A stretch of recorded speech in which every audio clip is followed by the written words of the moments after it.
BS call. Fort Chancellor, Costa Rica, Earth. Captain Gray stared at the ceiling. The clock read 2:15 a.m. and he couldn't sleep. He went through the day's events in his head again, and what the Combat Drop Committee had told him. His posting to the frontier was being denied. They needed rabid dogs out there to fight the Phelan, and they wanted officers with combat drop experience. Gray felt the scar on his temple. I have no combat drop experience because I can't rate for a drop. He winced when he thought about what Colonel Karp had suggested. Go see the civilian transition officer. Hell no, I'm not doing that. He rose from his bed, flicking on the lamp on his end table. He saw himself in the full-length mirror, squat, muscled, nimble, his jaw angular and his head cleanly shaved. They'd done a great job of putting him back together. Despite his injuries, he didn't feel any pain, and he'd seen his fair share of action. He'd rained artillery halfway up Olympus Mons and turned back rebels crawling through the ducks at Station Ceres. He could run drills faster than men half his age. He'd take your head off hand to hand, but he still wasn't rated to drop. He couldn't get onto a drop lifter and crash through an atmosphere. He could fight all he wanted on the surface if he could find a nice, safe way down that wouldn't blow all the piping in his head. I am not seeing the goddamn civilian transition officer. He winced from the thought, chewing the inside of his mouth. Gray had been in charge of the cadet training program at Fort Chancellor for the last 2 years. According to all measures, he'd done a fantastic job. The men he was turning out were off-the-charts aggressive, finely tuned raptors, but he was ambitious, and his career was in a rut. Without a drop rating, no combat experience on the frontier. Without combat experience on the frontier, no clear path to the upper ranks. Still, he couldn't imagine a day when he didn't put on a uniform. His smart device buzzed. He smirked. It was either a bullshit call or something extremely serious. Since he was up, he hoped it wasn't bullshit. Gray here. It's Cadet Velez. Sergeant Blake, the martial arts instructor hissed. This one won't stop challenging the instructors. He's doing push-ups now. Bullshit call. I was sound asleep. Gray lied. Can't you deal with your own assholes? Gray could hear Blake exhale. I want him out of here tonight, sir. Which one is Velez? Gray pretended. He knew damn well who he was. He's the one, sir, you were there. Him and I had a dust-up. Oh yes, I recall now. Timberwolf Velez. You hit him and he hit you back. Funny how that happens. I had to pull him off your sorry ass. Yes, sir. Yes, sir, what? Gray hissed at Blake. You had to pull him off my sorry ass, sir. Technicals.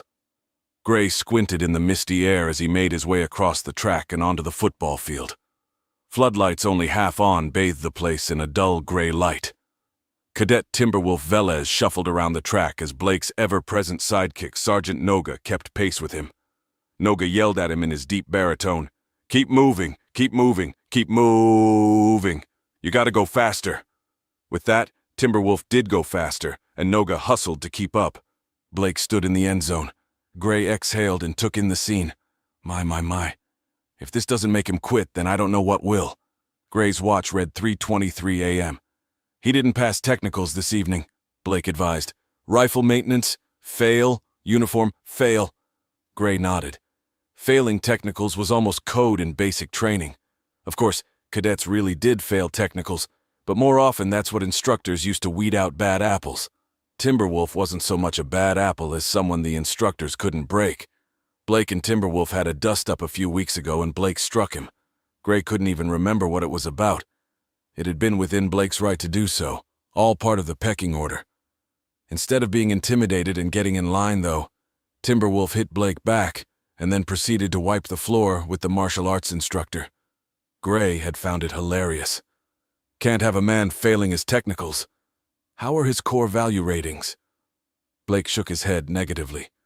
Core value ratings were more code. Respect for authority, fail. Obedience, fail. Initiative, he's solid. Gray felt like needling Blake a bit. And his hand-to-hand? Off the charts, sir, Blake said without any tone. Timberwolf and Noga turned the bend beyond the opposite end zone. I'm going to take a lap. Gray removed his jacket and was down to a white t-shirt. Before Blake could protest, Gray took to the track and Sergeant Noga peeled off, panting heavily. Gray upped the pace and Timberwolf kept up without effort. Timberwolf was fresh from a colony world known as Golgotha. He was tall, leanly muscled with olive skin and dark hair shaved into a crew cut that made him look younger than his 20 years. "How many laps, snake shit?" Gray asked the man. Timberwolf kept chugging and poured it on a little. "Lots, sir." "Lots, huh? Looks like too much for Noga." In the end zone, the sergeant was bent over, fighting for his wind. "You grew up on Golgotha? Where there's not much air and the women are ugly." "True on both counts, sir." They trotted on. Gray upped the pace more, and when they passed Noga and Blake, Timberwolf took it up another notch. "Why'd you leave?" "Wanted to do this," the young man responded without inflection. Gray knew that was a lie, but didn't press him. There were lots of reasons, good and bad, to leave a backwater like Golgotha. "This shit is fun, huh?" Gray asked. Blake watched as they passed, staring chemical lasers at Gray. "Yes, sir," Timberwolf said with a hint of relish. "Hey, Timber," Gray said. Timberwolf looked at him sideways as Gray used the short version of his name. "Don't be formal with me. Call me Cap." Timberwolf increased the pace even more. "Yes, Cap. I know what you're doing here. Don't think I don't." Gray saw what he thought was a slight smile curling on the edge of Timberwolf's mouth. "You're screwing with these guys. They think they're running you, but you're running them. That how you operate, son?" Timberwolf didn't react, but his silence told Gray what he needed to know. Just then Blake appeared beside them. "Captain Gray, please let me take this," the instructor pleaded, looking for a way to maintain control of the situation. Gray huffed, already having decided that whatever happened with Cadet Velez, today was Blake's last day as an instructor. Gray scowled at Timberwolf for effect and peeled off, trotting back to the end zone. "Need a breather?" Gray snickered at Noga, who was still barely standing. The laps continued until soft, pale light appeared over the horizon. Every couple, Blake and Noga, would trade off running with Timberwolf. Gray didn't take any more laps, content to allow the two sergeants to exhaust themselves. Through it all, Timberwolf kept pace. In fact, he led pace against the two instructors. After sunrise, Noga couldn't run anymore. He waved Blake off, who gritted his teeth and continued on his own. Timberwolf began to outpace Blake by yards, and soon he pulled in front of him by half the length of a bus. When Blake came around the next time, Gray pulled him off. "We need to call more sergeants to run with Velez," he demanded.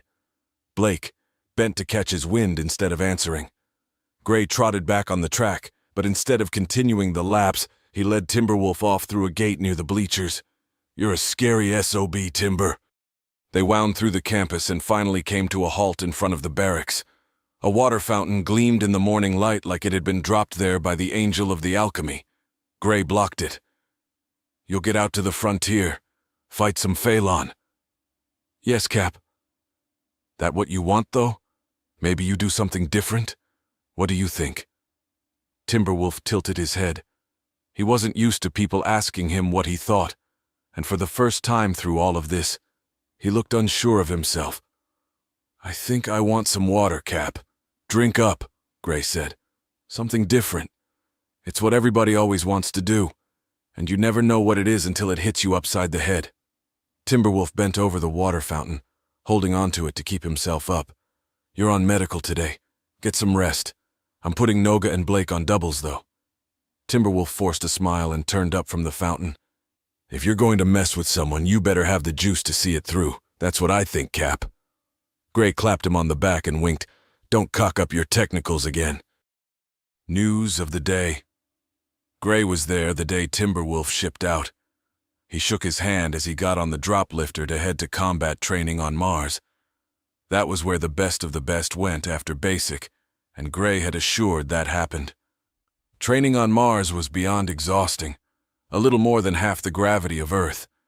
But you had to lug yourself around in old trainers, pressurized rigs of fighting armor that weighed over 150 pounds. The trainers didn't have much in the area of joint servos. It was mostly muscle power with some torque assist by the calves and shoulders so you could run and hold your weapon. Timberwolf thrived on Mars and got into a Rambler unit that trained on Phobos.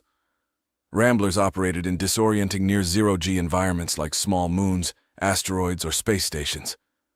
They needed an intuitive understanding of which way was up, and Timberwolf had that in spades. He was soon leading his unit and was deployed in combat. Never one for words, he sent Gray occasional messages like "new rig too tight," dropped a Deveran space station out of orbit, and cracked asteroid in half looking for drones. Timberwolf did get out to fight the Phalon, and was part of the Red Forest infantry assault on Phalon Prime. He sent back messages like, "They know we protect our wounded, so they wing us deliberately. Kill us later, and tall red trees like skyscrapers. Told Sergeant there was an ambush. I'm Sergeant now." Gray churned out 3 more classes, but he still wanted to get out to the war. He did underwater training to simulate the pressures his skull would experience during a drop. He had surgery to replace his weak jaw with a titanium cast. He kept up his physical training and continued to outscore men half his age in all factors.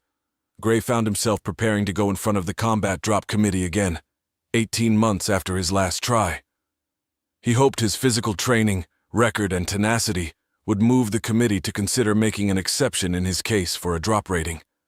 His argument this time around? They desperately needed men like him fighting the Phalon. In polite conversation, the Assault Corps was bogged down, but the reality was that they were getting their asses handed to them. Phalon Prime was proving to be almost too hard to take. The Phalon were no match for the Assault Corps in space and in the air above their world, but they were the masters of the forests and warrens. They learned every weakness of the invading force while they seemed to have almost none of their own. Timberwolf's messages conveyed as much. There had been talk of just nuking Phalon Prime and moving on, but that defeated the purpose of the war to begin with. The point was to take their world and colonize it. That was the objective of all the wars. It made no sense to nuke it and wait 6,000 years for the radiation to fade. Even with nanomending keeping his cells young, reparative surgery, excellent physical conditioning, and his singular drive, Gray knew it was now or never. He was pushing 45. If he didn't get a rating this time, he would simply age out of consideration. The night before his meeting with the committee, he was fried. He'd studied orbital descent physics and drop-lifter operating procedures up and down, and written and recited every argument he could think of. After being up preparing for 2 days straight, he decided to just let it go. He found himself in the gym at 22:30. He knocked 80-pound dumbbells together over his chest as he lay on a bench. He saw Colonel Karp enter and caught his eyes in the mirror. Karp was still chairing the combat drop committee. Gray felt he had made an ally in him by churning out men like Timberwolf and countless others. Karp beckoned him over. "So last time I suggested you go see the civilian transition officer. Guess no go?" "No, Colonel, she's not my type, and she's married." Karp laughed and took a swig out of his water bottle. "I didn't think you would. I really didn't want you to. Look." Gray waited for the hammer to fall, for Karp to lay out the reality that there was probably no way he would be cleared for a drop rating. "Colonel, I need to make my case tomorrow." "No, I want you to drop it, Emmanuel." "Why, sir?" Gray felt his face flush red, his upper lip curling in. "There's a new division I'm putting together. I need to find hard bastards like Velez. What the hell's his first name? Timberwolf Velez? Geez, is that guy a cartoon? He's a hard bastard. He's giving it to the Phalon right now. He got into a hand-to-hand situation with one of those lizards and came out on top." Gray paused. "Sir, I can't withdraw my request. I have to—" Karp cut him off. "My new division will be used to counter those big Tiaski behemoths showing up near TEP 950. Gray was confused. There was no war with the Tiaski, and the Phalon were causing more than enough trouble at the moment. The Tiaski Colonel? There are some recommendations coming down from the clergy and the Secretary of Defense's staff. Respectfully, why start a war with the Tiaski when we're busy with the Phalon at the moment? I said this is a recommendation coming from the Sec Def and the clergy. Mostly from the clergy. The clergy was looked to for counsel when it came to military matters, but they had never pushed for a campaign specifically. They guided the faith of the believer order, the xenophobic faith that insisted humanity cleanse the universe of all sentient creatures not made in God's image. They helped to justify wars by throwing around their moral authority. They would release screeds that would align with the political efforts to secure a new world.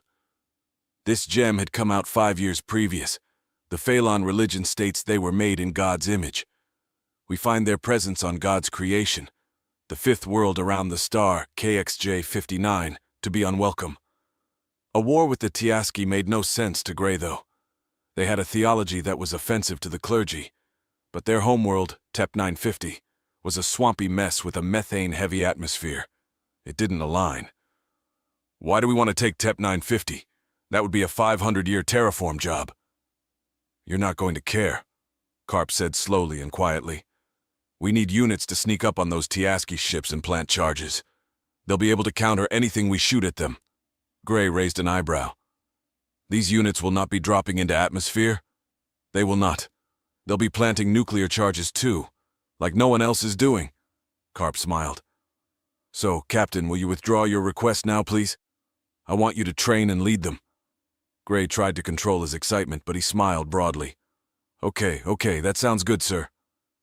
We've been calling them the Belly Busters. Technically, they'll be the first Lightning Breacher Corps. Technically, you'll be Major Gray once I've signed some things. Karp pulled a dumbbell from the rack. And the first thing you need to do is comb through your files and find me a whole bunch of bastards like Timberwolf Velas. Breacher, I made you out of clay, and when you're locked and suited, a breacher gets to play. Major Gray tiptoed through the barracks, voice barely a whisper. He looked over the men asleep in their bunks. Some stirred, knowing what was next. Some stubbornly clung to their sheets, eyes shut tight. Gray repeated the verse a little louder, stepping between the bunk beds.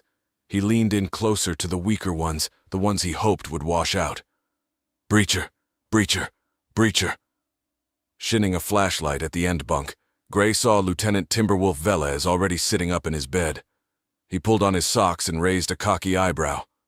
Gray shook his head. He pretended to be disgusted with Timberwolf, but the man scared the hell out of him, and he liked him for it. Breachers, the Belly Busters, men of the 1st Lightning Division, needed to be scary bastards. Timberwolf was scary because when he was operating, he seemed to be someplace else. Behind his eyes, he was detached. Just gone. One bunk over from Timberwolf, Michael Salandro still dozed peacefully, his eyes fluttering, and what almost looked like a smile at the corner of his lips. Where Timberwolf was pure aggression, Salandro was cohesion. A watchful eye that had the backs of his squad mates while everyone else operated. He was the best rig operator Gray had ever seen. He was Timberwolf's counterweight in the unit, and when they weren't sparring or jawboning each other, they worked together like two gears. Gray stepped back to the center of the barracks, ice cream scooper in one hand and a cymbal in the other. He smashed them together with an ungodly clang, over and over. As he did that, the gunnery sergeants rushed in, throwing bang grenades and flicking the lights on and off like a strobe. On your feet, you worthless piles of meat. Get up and rig up, you bastards. Move! They screamed right into the faces of the men as they stumbled to their feet. Gray watched some of them tumble over themselves and fumble their gear. Somebody smashed his head on the bunk above him. Dripping blood from his brow, 2 sergeants hauled him away. Back in the corner, Timberwolf calmly picked his teeth in a mirror, then pulled his assault rig from its rack. Gray watched him calmly and quickly put on his pressurized fighting armor, clamping the seals perfectly. He confidently calibrated and turned on his life support lines without rechecking. Outside, 2 droplifters flew by low, their engines screaming and shining spotlights down, dazing anyone stupid enough to look up. The men struggled outside, some still suiting up as they ambled out the door. Timberwolf came near last, but he was perfectly prepared. His helmet down, his rifle leveled correctly for boarding. He naturally clomped along, comfortable with letting the servos in the suit do most of the running for him. Salandro was last, and he sealed up the barracks behind them. Gray grabbed Timberwolf's arm as he went past. "You make your teeth pretty, asshole." Timberwolf grinned, showing Gray his pearly whites, and Gray released him. Yeah, that was the kind of man that scared Gray. That was the kind of man that Gray went out of his way to keep track of. Bessie. Gray trotted after the men as they peeled off to their assigned drop lifters. There was an A squad and a B squad. It had nothing to do with their proficiency, just which drop lifter they loaded up to. Gray didn't tell his breachers that, though. He'd tell A squad that the tough SOBs were in B squad and vice versa. Come on, don't keep Maggie May and Bessie waiting. You gotta love these two whales. Maggie May and Bessie were the names of the drop lifters. They hovered clamped to massive hooks, with loading planks down and engines blasting. Gray was riding with B squad today, and he clapped each man on the back as they loaded in. Solandro was last assigned to pull the plank up. He worked the crank manually and locked it into place.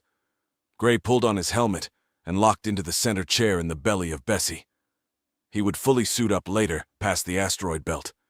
He faced backwards and could see B squad fully suited up on both sides of the drop lifter, 8 men total. Hang on! Gray gave a signal to the pilots and Bessie hurtled into the air. The men whooped and hollered over the comm channel. Everything was business and precise down to the millimeter. Except this. When you're locked in, computer controlling your lift and speeding up to space at 3,000 miles per hour, with the inertial dampers screaming, there's nothing to do but let it out and tell the universe you're coming. Even the pilots hollered. The tradition was to give your enemies a warning to get out of the way. Gray's throat hurt as he turned to see the curve of Earth rising out the porthole, the coolness of the blue and white giving way to pure black. He could feel the sweet, restful weightlessness and the blood flowing past his temples. His heart raced, almost leaping from his chest. He could hear everyone's heartbeat alarms chirping into the red zone, and then slowly all returning to green levels, all except Timberwolf's. His monitor barely got into yellow. Before they could get used to the comm, Bessie pivoted her jets, and the pilots made a quick countdown over the comm. 5, 4, 3, 2, 1. And then they dropped the hammer again. Bessie tugged on her orbit, changing her angle.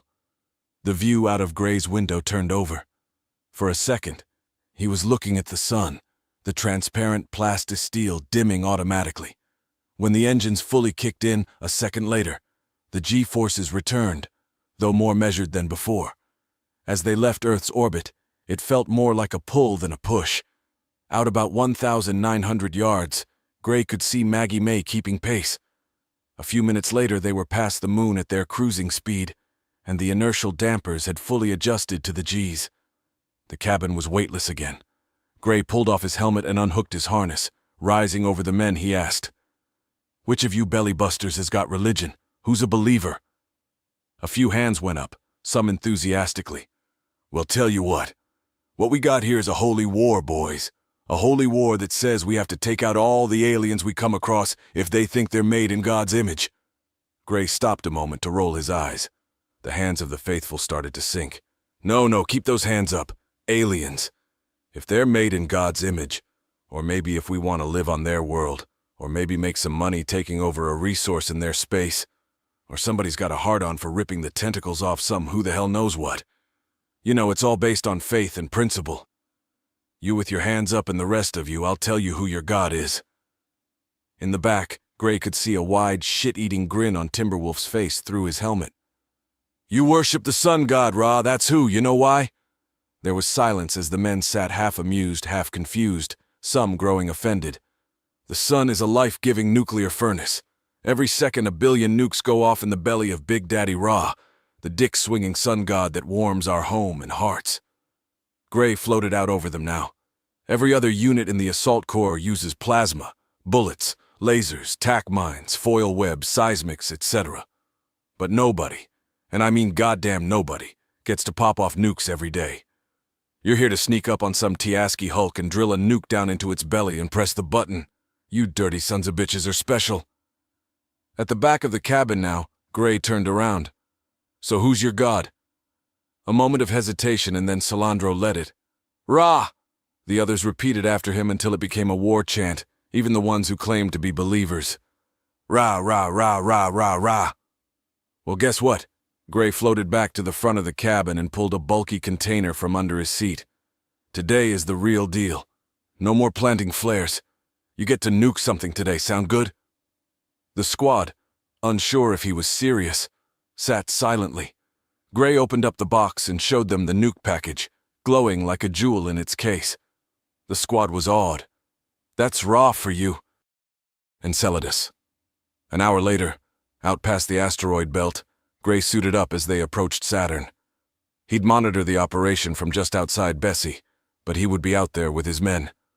The fighting suits were like tiny assault ships, fully pressurized and armored, equipped with thrusters and more sensors than most full-sized frigates. They packed plenty of punch as well.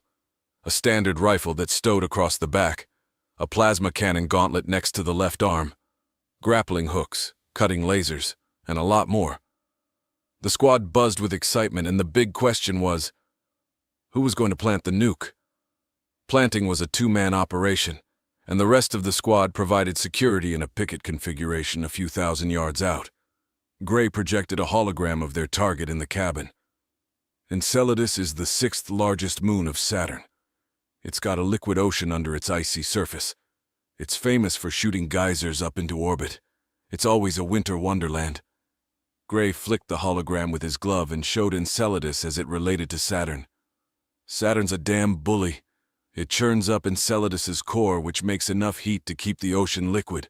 The gravity effects over the moon are a bitch. There's our target. Gray zoomed in on an old derelict freighter parked in orbit. Meet Cairo Sunrise. She's an old wreck. We hauled her out here last week. Cairo Sunrise was 600 yards of unusable metal and plastic. Over 75 years old, none of her components could be recycled. Like you've done before with the flares on the dummy targets, you plant 3/4 back and then pull on out. We'll watch the show from here. Who's going to plant? Solandro asked. He had the highest ratings and knew it deserved to be him. You and Velez. He'll plant. You'll cover. The others shuffled, disappointed, but Timberwolf only nodded at the honor. Oh, and A-Squad's not here. I diverted them to bumble around on Ceres and play with conventional live charges. They think they've got the good gig. Gray noticed the disappointment on the men who would be manning the picket lines. Look, I know you all wanted to plant, but sorry, I don't give a shit.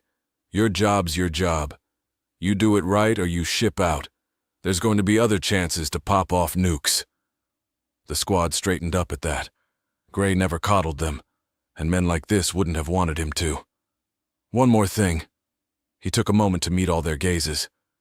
My voice and my commands are to be obeyed, as if they come down from the mountain. I bring commandments. This is the real deal. Those Tiaski hulks you'll be up against are falling apart. They come with plasma halos that'll fry your rigs. Anything can happen. You are vigilant or you are dead. And you do exactly what I tell you today, copy? Copy, sir, they said in unison. Tough gravity. Cabin depressurized. Timberwolf worked the plank and the back of Bessie cracked open, exposing the black of space. The craft turned slightly, and the blue-white curve of Enceladus appeared below. The 8-man squad plus Gray floated out into the void. Gray shot out ahead of them and stopped about 100 yards out. Supporting 6, Gans, Fitzmont, Chan, St. Francis, Arrowlind, Packheart. You take the pickets. Solandro, Velez, bring up the plant. The pickets moved ahead and spread out in a V formation that narrowed down as they got closer to the target. Below them, the hulk of Cairo Sunrise was about 6,000 yards out. The long, unimpressive freighter hung silhouetted against the brilliant white of Enceladus. The moon was pocked with dark circles where frozen eruptions had recently burst. Copy, sir. Coming up with the plant, Timberwolf confirmed. Whoa, you feel that?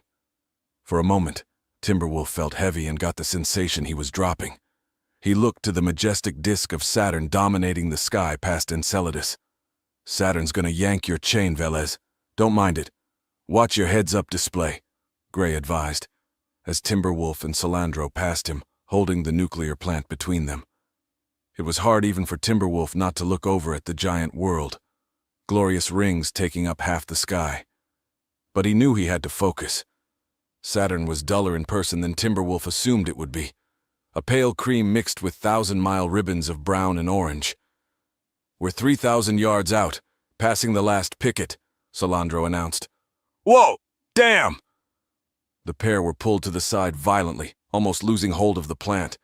The gravity wave was enough to almost kill their forward momentum. Salandro went to a private channel. "This is bullshit, Timber. We've got a damn live nuke and it's like we're in a washing machine." "Let's drink about it later. I'm focused. Clear the channel." Timberwolf snapped back. They got back on track and closed to within 1,000 yards, the bulk of Cairo sunrise spreading out below them. Underneath her, and absurdly close, was the icy white surface of Enceladus.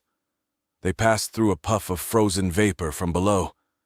The ice frosted their visors, but the heat of their rigs quickly melted it away. The freighter looked its age. Its exterior color mostly dulled down to the primer. Too many spindly towers jutted off the superstructure, seemingly at random. It was nothing like a sleek modern vessel. "Lots of ways to kill yourself here. I'll give you that," Timberwolf said. They got within 100 yards, and Salandro illuminated their target in a red X of laser light. It was a smooth spot at the base of one of the towers. Timberwolf continued on solo at this point. He descended swiftly, making a soft contact. He placed the plant down, and it connected with a magnetic click.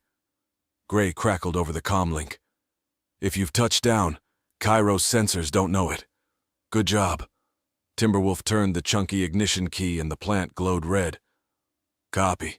Looks good from here," Salandro confirmed. Timberwolf turned to give him a thumbs up, but Salandro was gone. He should have been just 100 yards out. "Salandro? Mike?"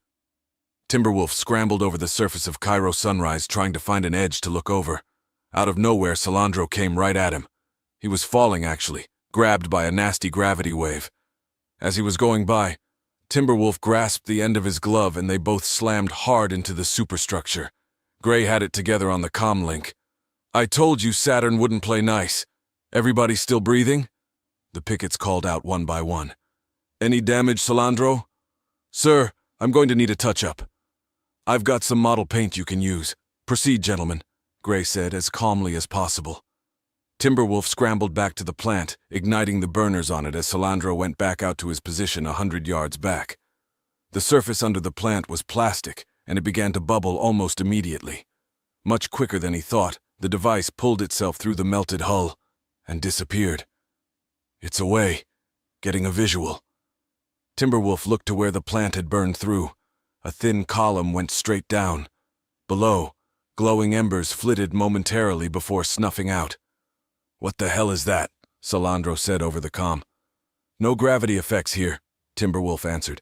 "Not gravity. I've got lights all over Cairo sunrise." Timberwolf looked down the superstructure. One by one, the towers lit up, flickering to life. "Sir, continue observation." "Hell no! Come back, Timber!" Gray barked. Just then, an unmistakable vibration went through Cairo sunrise, and the whole thing moved. Timberwolf slammed into the hull. "Aft thrusters on Cairo are blasting," Salandro yelled. "Orders, sir!" "Stay with your man. Pickets thin out to a single fire brigade line 1,000 yards behind Salandro. Velez, you out of there?" For too long, there was no response. "Timber?" Finally, Timberwolf responded. "Sir, I'm stuck. My arm's magnetically stuck to the hull. I think the plant spun up a power surge." Cairo sunrise lurched backwards. Her thrusters were slowing her orbit around Enceladus. "Cairo's dropping." Timberwolf tugged as hard as he could on the superstructure. But even with the servos in his suit whining, it wouldn't budge. Somehow, he had been unlucky enough to make contact with a piece of metal on the hull, just as a flow of energy pulsed through Cairo sunrise. "Okay, we're going to kill two birds with one stone." Gray pulled up Cairo sunrise's specs in his heads-up display. He flipped through the pages with the motion of his eyeball, and quickly found what he needed. "You're going to short it out, Timber. The whole ship. Your rig's got more juice than Cairo's whole power plant. I want you to spin up your plasma cannon at the end of your gauntlet. Get it into deep red. 690%. Highland Factory Max. Copy that, sir." "Set to widest disperse," Gray instructed. "Copy. That'll short out Cairo and you too. Your heads-up display and comms are the only things that'll come back. You'll have to do an emergency restart." Timberwolf was silent for a moment. Heads-up display and comms did not include life support.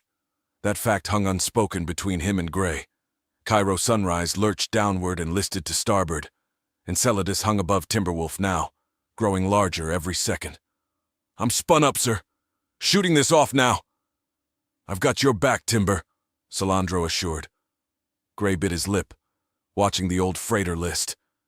In a flash, what seemed like a lightning storm covered the superstructure. Bolts jumped from tower to tower and out to the thruster pods, blowing them out. The whole thing seemed to shake from side to side before going completely dark again, silhouetting in front of Enceladus. Bits of flotsam dribbled off the hulk and started to form a knot aftward. "Timber? Timber?" Gray asked. "I'm here, sir. That was fun." Exhaling with relief, Gray scanned the feed from Timber's life support. It was dark. "I don't have your vitals, but I assume your heartbeat's in the red." "No way, sir, barely yellow." "Hold your breath. You've got what's in your suit, which is a good 15 minutes. Run through the emergency start." Gray heard something he didn't expect, a frustrated grunting from Timberwolf. "Sir, not sure how to say this. My arm is still trapped. My suit is dark and it's not magnetic. My arm is trapped on a handhold here." "It's not your day, is it? Do your restart." Timberwolf went through the sequence in his heads up. He tried it 3 times and got nothing. "Still dark, sir." Cairo's sunrise lurched again, still dropping to the moon below. "Cairo's dropping fast." "I see that." "I'm 100 yards out. I can grab him," Salandro offered. "Hold, Salandro." "Mike, this is my show. I'm going down with this wreck solo," Timberwolf snapped. "Sir, pull everyone back and push the button. Let's not let a good nuke go to waste." "Silent on the comm!" Gray barked.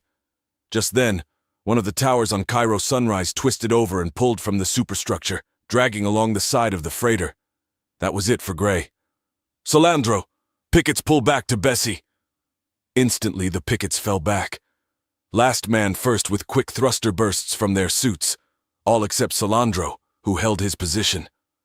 "Mike, Mike," Gray demanded. Gray watched the speck that was Salandro still hanging in his position at 100 yards out. He knew what must have been going through the man's head, the unbearable urge to help one's brother in arms. "Mike, I've got no time to argue with you. You get to Bessie." The loose tower spun around, grinding into the vessel just 50 yards from Timberwolf's position. "I have to do this." And with the precision emblematic of his top rating, Salandro made a perfect dive to Cairo Sunrise, reaching Timberwolf's location in seconds. He contacted deftly next to him, debris of plastic, foam, and metal washing over them. Almost instantly, he bent the handhold and freed Timberwolf. Hooking onto him with a cable, he fired off a burn and rocketed off the superstructure, hauling Timberwolf's dead weight. "You're a stupid ass, Salandro," Timberwolf barked. Just then, a wall of crystallized water ejected from Enceladus overtook them. It blinded and disoriented Salandro, his visor freezing over immediately. He couldn't see, but his instruments told him he was thrusting towards the world below. "Orient to 175 and punch it," Gray ordered. "Copy!" Salandro oriented himself to Gray's position and blindly ignited his thrusters. A hunk of something thumped off his helmet, but he couldn't tell what. Still unable to see, Salandro and Timberwolf were whipped by a half-dozen brutal gravity waves. After what seemed like much too long, Salandro's heaters kicked in, and the ice melted off his visor. In front of him, he made out the glorious open back plank of Bessie. He slammed on the brakes, and the other squad mates grabbed them both and hustled them into Bessie. "Plank up! Pressurize now!" Gray commanded. Timberwolf's suit was still dark and his eyes were closed inside his helmet. "Come on! Come on! Come on!" Finally, the life support monitor in the cabin glowed green, and Gray popped open Timberwolf's helmet. For a few seconds, Timberwolf's face was placid, holding the solemn frozen beauty of a man in a casket. Then, like he was rousing out of an unexpected nap, his eyes flickered open. The team roared and whooped, and Gray clasped him. "I was trying to conserve O2, I'm fine," Timberwolf said. "Right. Glad you didn't ride that piece of crap down," Gray said. "It would have been a hell of a way to go," Timberwolf replied. The pilot came over the intercom, her soft voice seeming to be from a different universe. "I'll back us out and drop the rad shields for the show?" "Let's do that," Gray confirmed. The grateful day. Timberwolf's suit wouldn't come back on, and the squad had to pry him out of it with titanium wrenches. He huddled for warmth in his underwear against the rifle charger in the cabin of Bessie. Cairo Sunrise was still holding its orbit when Bessie got 31 miles out. The squad crowded around the monitors as the pilot got into final position. At this distance, the freighter looked more like a dark, crumbling cloud than a spacefaring vessel. Gray projected the feed in the cabin and zoomed in. Cairo Sunrise was bending along its axis and looked like it might snap in half. More bursts of crystal ice from Enceladus swept over the hulk. Gray input the detonation command into his smart device, and the big juicy red graphic glowed. He looked down to the men, so eager and proud. Thinking of what needed to be done, he handed the detonator to Salandro and motioned for him to press the button. Salandro proudly accepted. "Thank you, sir." With a brief burst of nuclear fire, Cairo Sunrise burst, and its two halves cartwheeled away, leaving a small, rapidly spinning nub. Its forward momentum was gone, and the larger front part of the hulk hung for a moment. Then over 4,500 yards of metal and plastic rapidly dropped to the surface of Enceladus. The wreck pancaked, splitting open the surface of the moon.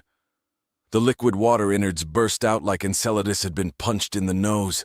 A broad and chaotic rush of crystallized water spread out as the surface rippled, and chain reactions all over the moon sent geysers off from pole to pole. The men cheered and embraced each other clumsily in their combat suits. Gray looked over to Salandro, his face aglow and cheering. He was a good man and had saved a better man than himself today. For that, Gray was grateful. It's all men that make up the world. Once back at Fort Chancellor, Gray sent Timberwolf to medical to make sure his brief lack of oxygen hadn't harmed him. He called Salandro into his office. The man stood at attention, straighter than you'd think a man could stand. Gray asked him to sit. "You thought about something bigger than yourself today." "Sir, I did what anyone would do." Salandro feigned humility, but his pride beamed through. "Velez was down there and someone—" "Michael!" Gray practically barked at him, then he calmed. "Lieutenant Salandro, I had given orders that you were to hold in your position. Then you were to fall back with the picket line." Salandro fumbled for words. "Sir, Cairo Sunrise was breaking apart. Velez was going down with her. If I had to do it again, I would." Gray stood and walked to the small window that looked over the quad. In the middle of it, a decommissioned drop lifter was frozen in mid-blastoff.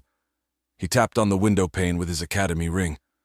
"I thank you for what you did today, but I can't have men in my squad who don't follow orders." Salandro shuffled. "Sir, with all due respect, if I didn't save him, who would have?" Gray turned and gritted his teeth. "I would have. That's why I was calling you back to Bessie. I needed you out of the way so I could grab him." Gray paused, looking daggers through Salandro. "But that doesn't matter. The Phelan can teach us something. They wound our men, so their comrades come to their aid. They hurt us once, kill us twice." "Sir, the squad is more important than the man. We have to learn that." Gray handed Salandro a tablet computer. "I need you to drop, Michael. You can't be a breacher." Salandro held the tablet so tightly that his hands turned bright red. "Sir, no. I can't do this." "Michael, you're a good man. I'll send you back to your old unit. I'll make sure you get a bump in pay and— The hell with this."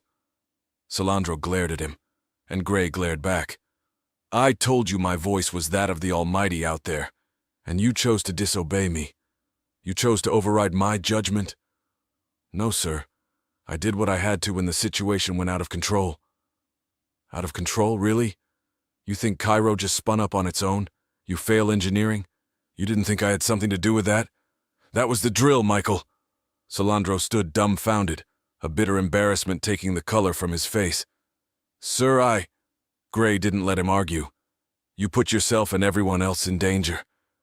If you'd gotten stuck down there, you think Chan or Arrowlin would have held? The others? I'd have come back in a goddamned empty lifter. Be glad you got to press the button once because you are out, son." Gray pointed to the door, his arms straight as a pipe. "I'm not going back to my unit. I quit then. I'm out of the Corps. Whatever you want." Salandro slammed the tablet down on the desk and grabbed the stylus pen from Gray's hand.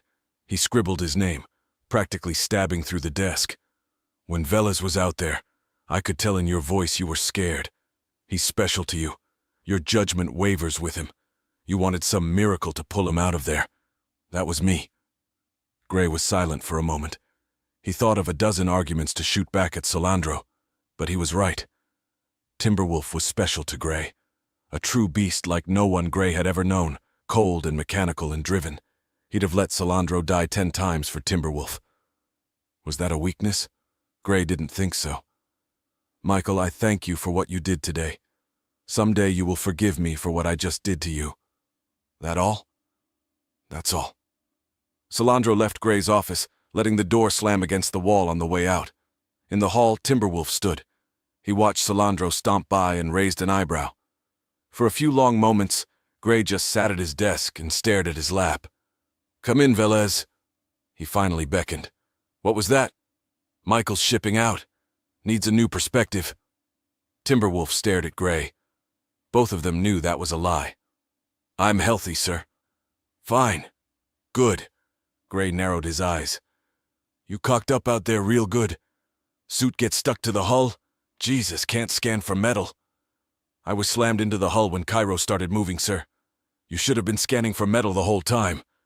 That thing was a 75-year-old wreck. You have to expect what you can't expect. Yes, sir, Timberwolf said without inflection. Gray could sense his pride smoldering, that he was chastising himself for losing control of the situation. It was just what Gray wanted. There'd be a punishment for Timberwolf, but it wouldn't matter. He'd work harder now than he ever had just to keep up with his own expectations. Gray began going over administrative work on his tablet, ignoring Timberwolf. 30 laps a day, double time in the labs for the next 3 weeks. Basic rations. No coffee, stims, etc. And damned if you'll be planting anytime soon. Gray scribbled with a stylus. A few seconds later he looked up. You're here? Why are you still here? Without a word, Timberwolf shuffled out, shutting the door. Gray found himself looking out the window at the old drop lifter again. There was a plaque out there in front of it with a quote from an old dead general. It's just men that make up the world. Some bad men, then good men, and then better men. Gray had never thought about it until now. Salandro's a good man. Timberwolf's a better man, and I guess that makes me. Gray caught his reflection in a photo hanging on his wall, felt the titanium in his jaw. He worked to be a good man, worked as hard as he could. He always thought the plaque had referred to bad men as those that let others carry the load for them. But no, it referred to people who were much worse. Those that wished to take things apart, tear them down and stand on top of others to get what they wanted. Good men and better men were the ramparts that held them back. Gray smiled. He wasn't uncomfortable with his ambition or his desire to do what he thought was right. It had taken him so long to get this command, and so many lesser people had stood in his way. It's all men that make up the world, he said quietly. Then he repeated it louder, and louder still. It's all men that make up the world. He smashed a glass paperweight from his desk against the wall, and the shards sprayed the room. Gray felt a sting on his cheek, and a dribble of blood came down onto his knuckle. He turned his hand over, holding the red drop up to the light. It's all men that make up the world. The adventure continues in the full-length Timberwolf novel.